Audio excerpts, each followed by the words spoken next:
Good evening. आज हम social science में इतिहास के पहला पाठ में यूरोप में राष्ट्रवाद का उदय इस विषय पर चर्चा करेंगे कि यूरोप में राष्ट्रवाद का उदय किस प्रकार और कैसे हुआ। आप जानते हैं कि प्राचीन काल से ही संपूर्ण विश्व में निरंकुशवाद का शासन चल रहा था। धीरे धीरे 18वीं 19वीं शताब्दी में सबसे प्रथम फ्रांस से जो है राष्ट्रवाद का उदय प्रारंभ हुआ। इस उदय का मतलब ये था कि जो जनता में भावनात्मक विचार थे उन विचारों को संपूर्ण विश्व में फैलाने की योजना थी। हमारे संपूर्ण विश्व में 7 महाद्वीप हैं, जिनमें है प्रथम है उत्तरी अमेरिका, दक्षिण America, Europe, Asia, Australia, Africa और अंटार्कटिका महाद्वीप। इन 7 महाद्वीपों में से अंटार्कटिका महाद्वीप को अंध महाद्वीप कहा जाता है। अंध महाद्वीप कारण इस महाद्वीप में साल भर बर्फ जमी रहती है, यहाँ पर कोई भी आबादी नहीं। हाँ, जिसे मैं आपको बताया अंटार्कटिका महाद्वीप, इसको अंध महाद्वीप कहते हैं। इसका कारण ये है कि यहाँ पर साल भर बर्फ जमी रहती है, यहाँ पर कोई भी आबादी नहीं पाई जाती।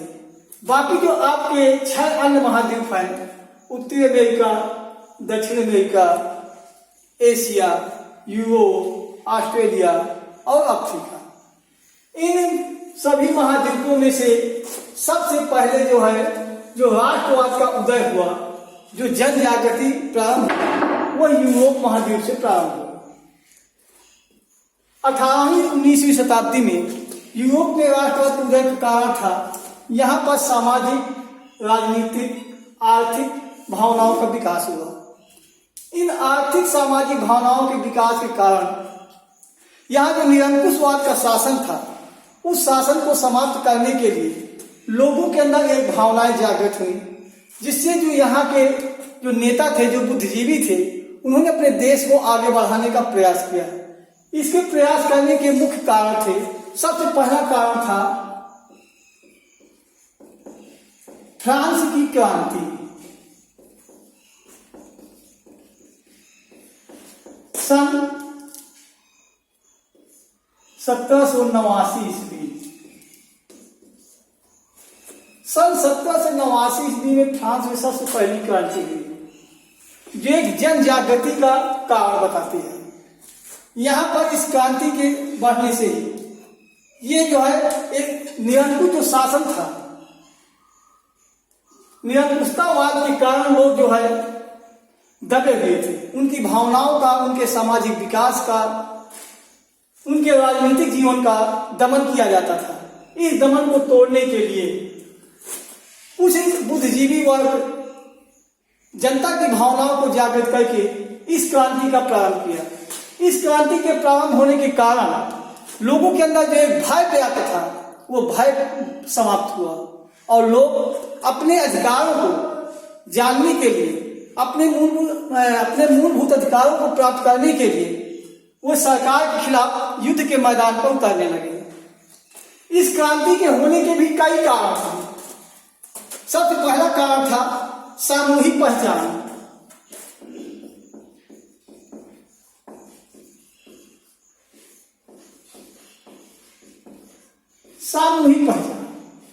सामूहिक पहचान का मतलब था कि संपूर्ण देश के जितने भी निवासी थे, उनके अंदर एक अपने देश के प्रति जागरूकता की भावनाएं पैदा की गई। इन जागरूकता की भावनाओं को पैदा होने से उनके अंदर एक समूहवाद, संघवाद का उदय हुआ, जिससे कि उन लोगों के अंदर यह भावना जागृत हुई कि हम लोग जो है फ्रांस के निवासी हैं और फ्रांस देश पर निवास करने के हम लोग के क्या क्या अधिकार होते हैं, हमारे देश के प्रति क्या कर्तव्य होते हैं और हमें इस देश के प्रति क्या करना चाहिए, और जो सरकार बने उस सरकार से हमें क्या क्या अधिकार प्राप्त होने चाहिए। इन सब बातों की जानकारी के लिए उन्होंने एक विश्व में सामूहिक पहचान बनाई। सामूहिक पहचान बनाने के कारण ही फ्रांस विश्व का पहला ऐसा देश बना जहां पर जो है लोगों के अंदर एक भावनात्मक जागृति फैलाई गई, और इसके कारण ही यूरोप के जो अन्य देश थे जैसे इटली था, ऑस्ट्रिया था, प्रसा था, यहाँ पर भी जो है जनता में अपने अधिकारों को प्राप्त करने के लिए उथल पुथल पैदा होने लगी। और इस उथल पुथल के कारण ही ये फ्रांस में जो है सामूहिक पहचान के साथ साथ यहाँ की जनता के सामने कुछ और समस्याएं थी। उन समस्याओं का निदान करने के लिए जनता ने कई राजनीतिक और कूटनीतिक प्रयास किए, जिनके मुख्य कारण निम्नलिखित थे।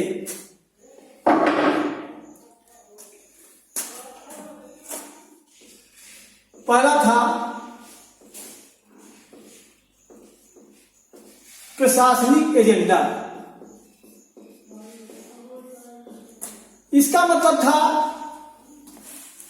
कि जो जनता थी वहां वयस्क मताधिकार के आधार पर ऐसे लोगों का चुनाव किया जाना था जो जनता की भावनाओं को ध्यान में रखते हुए उनकी भावनाओं को आगे बढ़ाने के लिए और देश का विकास करने के लिए एक संस्था या एक असेंबली का चुनाव कर सके या एक असेंबली का निर्माण कर सके, जिससे कि उनकी जो भावनाएं थी उनको आगे बढ़ा करके उन्हें आगे अग्रसर होने के लिए जो है कुछ कानून और नियम बनाए जाए, जिन नियमों को प्राप्त होने के बाद जनता के भावनाएं आगे बढ़ती जाएं।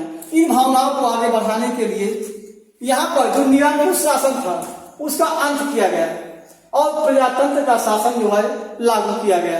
प्रजातंत्र का शासन लागू होने के बाद जनता को कई प्रकार के अधिकार दिए गए, जैसे कि कुछ जमींदार वर्ग थे वो जनता का शोषण करते थे, जनता को जो है बंधुआ मजदूर बनाकर रखते थे।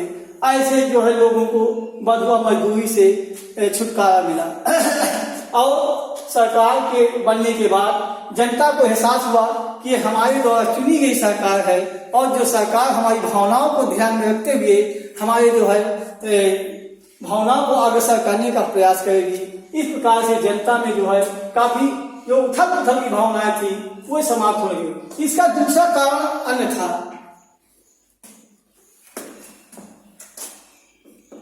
केंद्रीय प्रशासनिक व्यवस्था।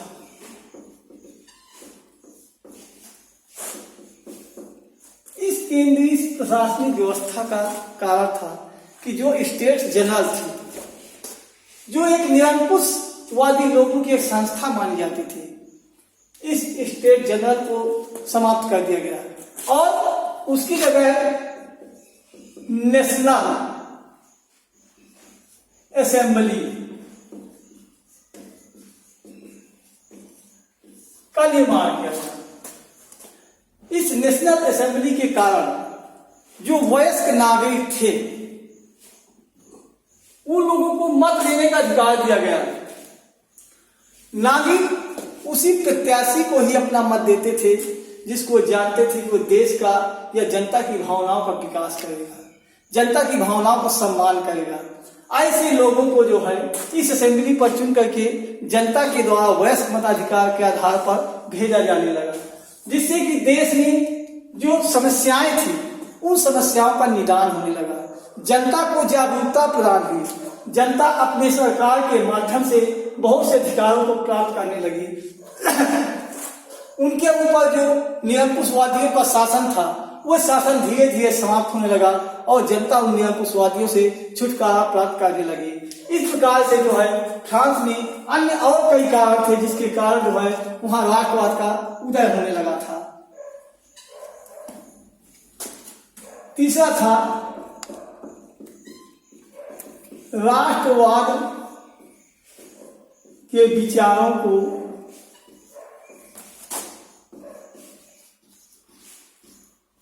विदेशों में फैलाना।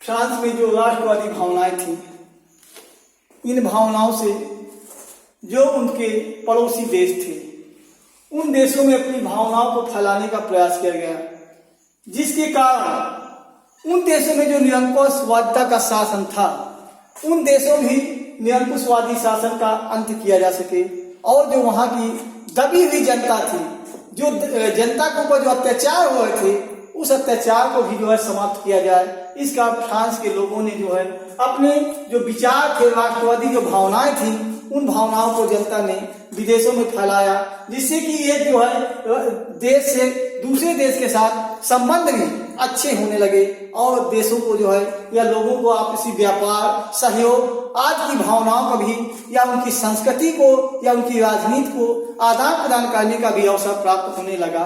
इस प्रकार से जो है राष्ट्रवाद के विचारों को विदेशी में फैलाया गया, जिससे कि फ्रांस के लोगों का प्रभाव यूरोप के अन्य देशों पर भी फैल गया, जिससे कि जो है वहां की भावनात्मक जो जागरूकता थी वो भी आगे चल करके पनपने लगी। फिर इसके बाद था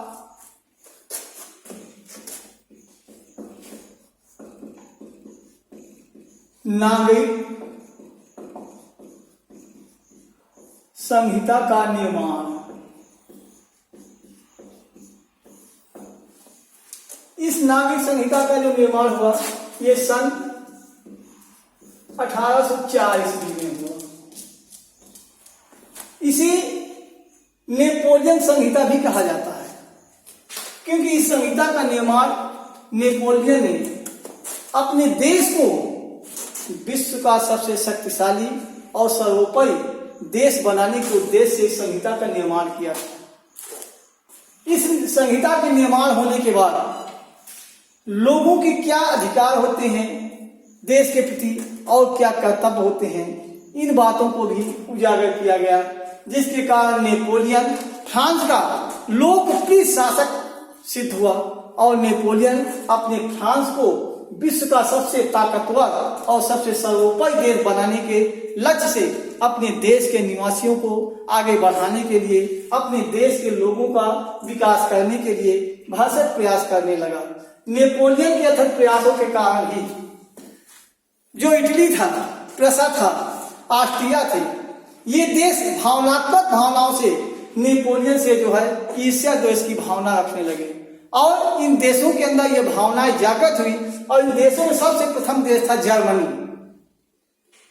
जर्मनी जो है इटली, ऑस्ट्रिया, प्रसा या अन्य देशों को संगठित करके नेपोलियन को पराजित करना चाहता था और जो फ्रांस का जो विकास हो रहा था, कई देशों के प्रति जो फ्रांस का प्रभाव फैल रहा था, उस प्रभाव को जर्मनी कम करना चाहता था। इस प्रभाव को कम करने के लिए जर्मनी ने कई देशों का एक संघ बनाया और सामूहिक संघ के रूप में जर्मनी ने जो है फ्रांस के ऊपर आक्रमण किया। भी आक्रमण हुआ ये सन 1815 ईस्वी में वाटरलू के मैदान पर। तो सन 1815 ईस्वी में वाटरलू के मैदान पर नेपोलियन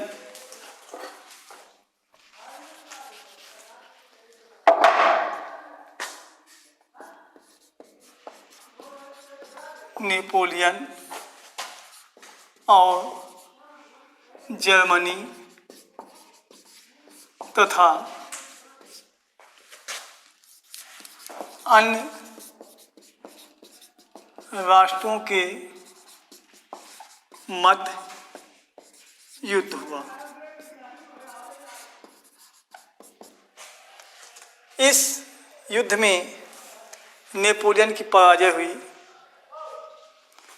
जर्मनी तथा उसके जितने भी मित्र देश थे, उन्होंने आपस में अपनी अपनी सुविधा के आधार पर फ्रांस का विभाजन कर दिया। फ्रांस का विभाजन करने के बाद राष्ट्रवादी शक्तियों का उदय होने लगा। नेपोलियन को कैद कर लिया गया और उसे सेंट हेलेना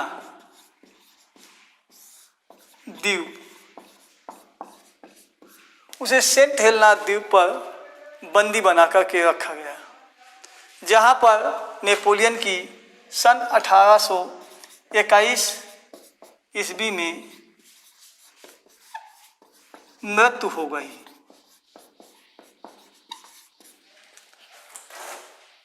नेपोलियन की पराजय होने के बाद जर्मनी, उसके मित्र देश जो थे, अपने अपनी सुविधा के आधार पर अपने अपने व्यापारिक उद्देश्यों को पूर्ण करने के उद्देश्य से फ्रांस को कई विभागों में विभाजित कर दिया।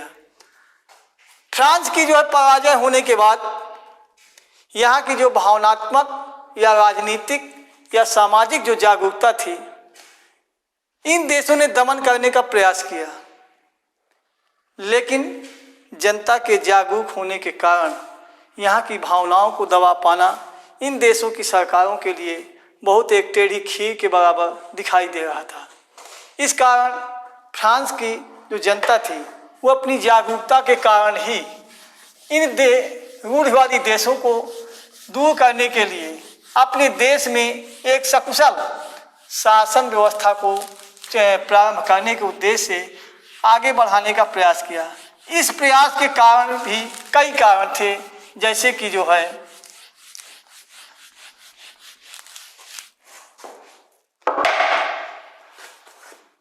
पॉइंट था, समाज को फ्रांस के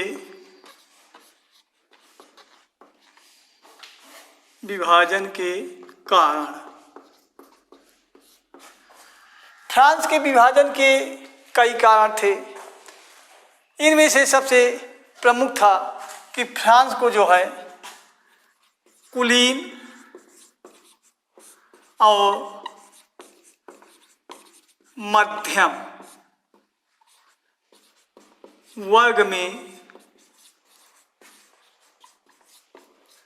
विभाजित करना।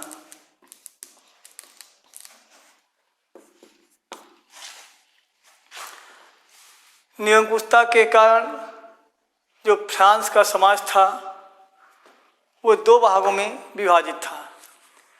कुलीन वर्ग, जिसे उच्च वर्ग भी कहा जाता है, मध्यम वर्ग, जिसे उस समय निम्न वर्ग के नाम से भी जाना जाता था। जो कुलीन वर्ग थे इनकी संख्या बहुत ही कम थी, जबकि मध्यम या निम्न वर्ग के लोगों की संख्या अधिक थी। फिर भी पूरे समाज में या संपूर्ण देश में कुलीन वर्गों का ही शासन चलता था। यहाँ पर जितने भी मध्यम और निम्न वर्ग के लोग थे वह कुलीन वर्गों की खेतों पर बंधुआ मजदूर के रूप में खेती करते थे। उन्हीं के दास के रूप में जीवन व्यतीत करते थे। इस दास के रूप में जीवन व्यतीत करने से छुटकारा पाने के लिए लोगों में जो है एक राजनीतिक और सामाजिक भावनाएं जागृत होने लगी। जो मध्यम और निम्न वर्ग के लोग थे उनमें कुछ बुद्धिजीवी वर्ग भी थे, जिन्होंने समाज को जोड़ने का प्रयास किया। लोगों के अंदर एक राजनीतिक अधिकार और अपने कर्तव्यों को, जो दबी हुई भावनाएं थीं कि समाज में लोगों के क्या कर्तव्य होते हैं, लोगों के क्या अधिकार होते हैं, इन अधिकारों को जगाने का कुछ बुद्धिजीवी वर्गों ने प्रयास किया, जिसके कारण मध्यम वर्ग में भी एक सामाजिक भावना जागृत हुई। सामाजिक भावना के जागृत होने के कारण समाज में इन लोगों का भी वर्चस्व होने लगा, जिससे धीरे धीरे जो कुलीन वर्ग थे, जो संख्या के गिने चुने लोग थे, जिनका जो है संपूर्ण देश पर एक छत्र शासन चल रहा था, जो लोगों को बंधुआ मजदूर बना करके अपना काम करवाते थे, वह बंधुआ मजदूर इन कुलीन वर्गों के खेतों में काम करने से मनाही करती। जो बहुत से लोग इनके कुलीन वर्ग के घरों में काम करते थे, लोगों ने इनके घरों से काम करने से मनाही कर दी। जिस प्रकार भारत में अंग्रेजों का शासन होने के कारण अंग्रेज भारतीय लोगों को अपना दास या बंधुआ मजदूर बनाकर रखते थे, लेकिन एक सामाजिक भावना का जागृत होने के कारण भारतीय लोगों ने अंग्रेजों का बहिष्कार किया। उनके घरों में, उनके खेतों पर, उनके बागानों में काम करने से मनाही कर दी। उसी प्रकार से फ्रांस में भी मध्यम वर्ग के जो लोग थे या जो निम्न वर्ग के लोग थे, उन्होंने कुलीन वर्ग के लोगों के घरों में काम करने से मनाही कर दी, उनके खेतों में, उनके बागानों पर काम करने से मनाही कर दी, जिसके कारण कुलीन वर्गों के जो भावनाएं थी, जो लोगों को दास बना करके रखने का प्रयास करते थे, उनके अंदर एक भय की भावना व्याप्त हुई। भय की भावना व्याप्त होने के कारण कुलीन वर्ग के लोगों ने धीरे धीरे कुछ अधिकार मध्यम और निम्न वर्ग के लोगों को भी देना प्रारंभ कर दिया, जिससे इन लोगों के अंदर जो अधिकार थे, जो इनकी जमीनें हड़प ली गई थी, इन जमीनों को कुलीन वर्ग के लोगों ने वापस किया। लोग अपनी जमीनों पर स्वयं अपना काम करने लगे। लोगों का एक सामाजिक ढांचा तैयार किया गया, जिसमें जो है कई श्रेणी के लोग तैयार हुए, जैसे कि जो है मध्यम और कुलीन में कुछ किसान वर्ग थे, कुछ व्यापारी वर्ग भी थे। इनके व्यापार के बढ़ने कारण लोगों को अपनी जमीन में काम करने के लालसा उत्साहित हुई। लोगों के अंदर ये भावनाएं जागृत हुई कि यदि हम अपने खेतों पर अच्छे कार्य करेंगे, हमारी कृषि की उन्नति अच्छी होगी, हमारा समाज आगे उन्नति करेगा, जिससे जो है हमारे जो बच्चे हैं, जो हमारे आगे आने जो हमारी पीढ़ियां हैं, वो हमारी पीढ़ियां भी आगे चल करके अपना विकास करेंगी, जिससे कि जो है देश में हमारे वर्ग का भी नाम आगे बढ़ता चला जाएगा। इसी प्रकार से अगली कड़ी है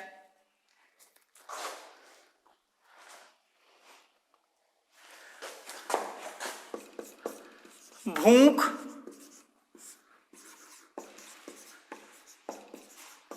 कठिनाई से जन विद्रोह। कुलीन वर्ग के खेतों पर या उनके बागानों पर लोगों को भूखे पेट काम करना पड़ता था। काम न करने पर इन लोगों के साथ उच्च वर्ग के लोग पशुवत व्यवहार करते थे।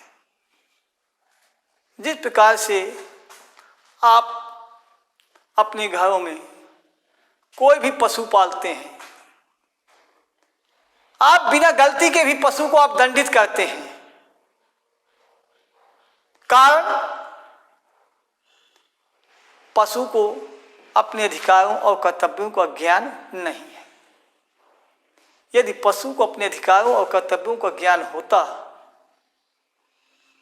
तो उनके ऊपर इस प्रकार के जुल्म या अत्याचार न किए जाते। उसी प्रकार से यहाँ पर भी जो निम्न वर्ग के लोग थे, जो गरीब वर्ग के लोग थे, उनको भूखे पेट इनके बागानों पर, खेतों पर काम करना पड़ता था। लोग मुसीबत को झेलते थे। काम न करने पर इनके ऊपर अत्याचार किए जाते थे।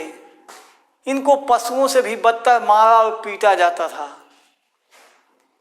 इनके मर जाने पर उच्च वर्ग या कुलीन वर्ग के लोगों पर किसी प्रकार का कोई मुकदमा नहीं चलता था, क्योंकि जो सरकार थी उस समय निरंकुशता की सरकार थी। इन्हीं कुलीन वर्ग के कुछ गिने चुने लोगों की ही सरकार थी। जो भी निर्णय होते थे वह कुलीन वर्ग के पक्ष में ही होते थे। गरीब जनता को कभी न्याय नहीं प्राप्त होता था। इस कारण भूख की कठिनाई को सहन करते हुए लोगों के अंदर एक आंदोलन करने की भावनाएं जागृत हुई। लोगों के अंदर विश्वास जगने लगा कि यदि जो है हम इन गिने चुने लोगों के प्रति खिलाफ यदि एकजुट होकर के विद्रोह करते हैं तो जो हमारे अधिकार हैं वो हमारे अधिकार हमें प्राप्त हो जाएंगे। काम के बदले हमको पैसा मिलेगा या काम के बदले हमको अनाज मिलेगा, जिससे कि हम अपना पेट भर सकते हैं, अपने बच्चों का पेट भर सकते हैं। लेकिन वहाँ पर जो है यहाँ के जो फ्रांस के लोग थे, उन्होंने गरीब लोगों को दबाने के लिए एक गिरगिट प्रथा,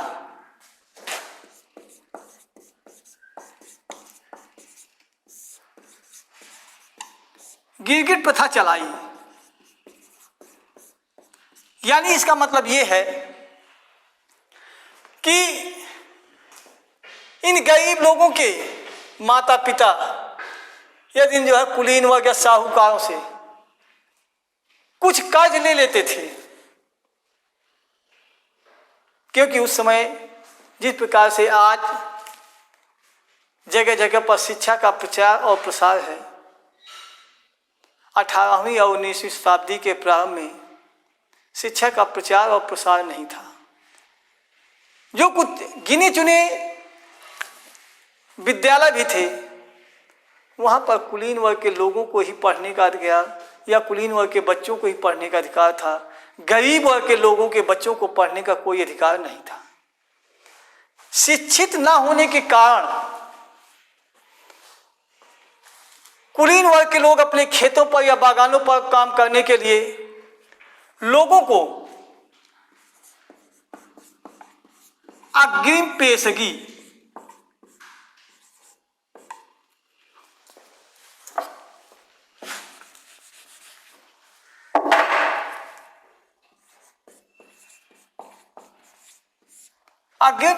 के रूप में कुछ धन प्रदान करते थे।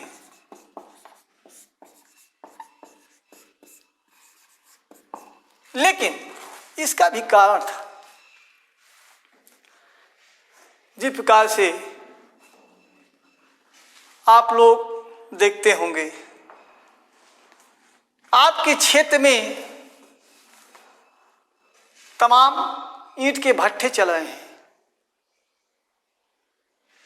उन भट्ठों पर काम करने के लिए बाहर से मजदूर मंगाए जाते हैं। उन मजदूरों के खर्च करने के लिए जो ठेकेदार होते हैं, वो उन्हें कुछ रुपये अग्रिम पेशगी के रूप में देते हैं, जिससे कि वो अपनी मूलभूत आवश्यकताओं की वस्तुओं को खरीद करके और भट्ठों पर काम करना प्रारंभ कर दें। फिर जैसे जैसे काम होता जाएगा, उनकी पेशगी का दिया हुआ पैसा उन्हीं के काम से काट लिया जाएगा। लेकिन यहाँ की जो व्यवस्था थी, वो एकदम इसके अपोजिट थी, इसके उलट फेर थी। यानी कि उस समय लोग पढ़े लिखे नहीं थे, लोग जो है केवल अंगूठा लगाते थे। अनपढ़ होने के कारण जो कुछ गिने चुने कुलीन वर्ग के लोग थे, उसका फायदा उठाते थे। अनपढ़ लोगों के साथ लोगों को अग्रिम पेशगी के रूप में मान लीजिए कि 100 रुपये दिया जाता था, लेकिन कागज पर उसे अंगूठा 1000 में लगवाया जाता था। अब उस 100 रुपये बेचारा मजदूर जिंदगी भर काम करते करते उस मालिक के जो खेतों पर काम करते करते सारा जीवन व्यतीत कर देता था, लेकिन उनका 100 रुपये समाप्त नहीं होता था।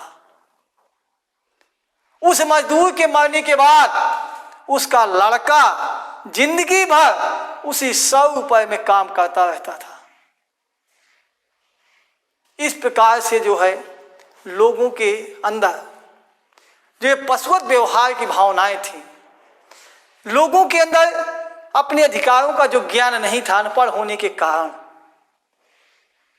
तो लोगों के अधिकारों को, उनके कर्तव्यों को जागृत करने के लिए कुछ वर्ग के लोगों ने इन्हें एकत्रित करने का प्रयास किया, इन्हें आगे बढ़ाने का प्रयास किया। इनकी भावनाओं को जगाने के लिए इनके अंदर एक सामाजिक भावना पैदा की गई। इस सामाजिक भावना को पैदा होने के कारण लोगों में यह व्यवस्था की गई कि कोई भी गरीब या कोई भी निम्न वर्ग का व्यक्ति उच्च वर्ग अर्थात कुलीन वर्ग के घरों में या खेतों में या बागानों में काम करने नहीं जाएगा। जब मजदूरों ने इन लोगों के घरों में काम करने से मनाही कर दी, इनके रथ के पहियों को खींचने से मना कर दिया, इनके बागानों में काम करने से मना कर दिया, इनके खेतों में काम करने से मना कर दिया, तो लोगों में यह भय व्याप्त हुआ। कुलीन वर्ग के जो गिने चुने में यह भय व्याप्त हुआ कि जनता में जो है एक भावनाएं जागृत हो गई और जन विद्रोह होने की आशंका हो गई। इस आशंका के भय से इन लोगों ने जो मध्यम वर्ग के और निम्न वर्ग के लोग थे उन्हें भी कुछ अधिकार प्रदान करने लगे। इस प्रकार से लोगों के अंदर एक राजनीतिक सामाजिक अधिकार और कर्तव्यों की भावनाएं भी विकसित होने लगी, जिससे कि इनके अंदर भी अपने अधिकारों को जानने की एक इच्छा शक्ति जागृत हुई। अब अगले दिन हम आपको अगले अध्याय के रूप में मिलेंगे। अगला अध्याय जो है आपको बताएंगे।